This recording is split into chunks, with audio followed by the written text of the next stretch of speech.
Let's watch this sample video first and then we will discuss it. I'm going to play it for you now.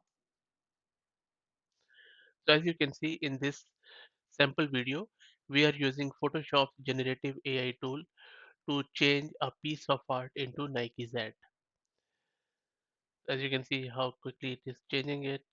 Some people are calling it as an insult to art. So I'm not sure. Okay, let me pause it and let's discuss it first. So what do you think about it? Do you really get offended when you see a piece of art being replaced by an AI tool into something modern, or is it just good fun? Well, there is a huge debate going around it, and more people are getting concerned about it, and they are saying that AI is plundering the art and it is stealing the imagination from the artists. So I'm very keen to hear about your thought. What do you think about it? Do you think that it should be allowed for AI tools to change art and make something new, or do you think that it will be a sacrilege?